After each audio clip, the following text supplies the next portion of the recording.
അപ്പം തിന്നാൽ മതി കുഴി എണ്ണണ്ടെന്ന് പറയുമെങ്കിലും കുഴി എണ്ണാണ്ട് നമുക്ക് റംബൂട്ടാൻ നടാൻ പറ്റില്ല. അപ്പം നമുക്ക് ഇനി കുഴി എണ്ണണം.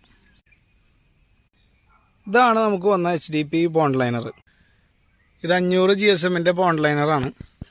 അപ്പോൾ അത് HDP ആയതുകൊണ്ട് തന്നെ ഒരു 5-10 വർഷത്തേക്കൊന്നും വലിയ കംപ്ലൈൻറ്റ് ഉണ്ടാവില്ല. ഇത് പൊള്ളാച്ചിയിലുള്ളൊരു കമ്പനിയിൽ നിന്നാണ് വന്നത്. അപ്പോൾ ഏകദേശം ട്രാൻസ്പോർട്ടേഷൻ അടക്കം ഒരു 80,000 രൂപയോളം ഈ ടാർപ്പായ്ക്ക് വന്നിട്ടുണ്ട്. പിന്നെ ഈ കുളത്തിൻ്റെ അടിയിൽ വിരിക്കാനായിട്ട് നമ്മളൊരു പ്രത്യേകതരം ചാക്ക് കൊണ്ടുവന്നിട്ടുണ്ട്. അത് പ്ലാസ്റ്റിക് ഇൻഡസ്ട്രിയിലേക്ക് വരുന്ന ഒരു റോ മെറ്റീരിയലിൻ്റെ ചാക്കാണ്. അപ്പോൾ സാധാരണ ചാക്കിനേക്കാളും നല്ല കട്ടിയുള്ള ഒരു കോട്ടിംഗ് ഉള്ളൊരു ചാക്കാണ്. അതൊരു ചാക്കിന് 6 രൂപ ആണ് നമുക്ക് വരുന്നത്.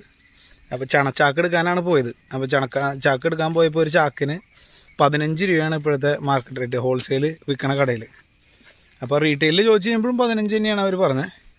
പക്ഷേ ഈ ചാക്കിന് നമുക്ക് ഈ പ്ലാസ്റ്റിക്കിൻ്റെ റോ മെറ്റീരിയൽ വരുന്ന ഒരു ചാക്കിന് 6 രൂപയുള്ളൂ. എന്നാൽ അത് പ്ലാസ്റ്റിക്കാണ്, നല്ല കട്ടിയുണ്ട്. അപ്പോൾ ചണച്ചാക്കാകുമ്പോൾ കുറച്ച് കഴിയുമ്പോൾ ദ്രവിച്ചു പോവും. നമുക്കത് പ്രശ്നമില്ല. ആദ്യം ഇനീഷ്യലി ഇടുമ്പോൾ ആ വെയിറ്റ് ലോഡാവുന്ന വരെയുള്ളൊരു പ്രശ്നമുള്ളൂ. അപ്പോൾ പ്ലാസ്റ്റിക്കിൻ്റെ ചാക്ക് കിടന്നോളുകയും ചെയ്യും. അത്യാവശ്യം കട്ടിയുണ്ട്. ഒരു കോട്ടിങ് ഉള്ളതുകൊണ്ട് തന്നെ അങ്ങനെ പെട്ടെന്ന് കീറില്ല. അപ്പോൾ അത് ഇടാമെന്ന് വിചാരിച്ചു. അപ്പോൾ ഇന്ന് വൈകുന്നേരം അതെടുക്കാൻ പോകണം.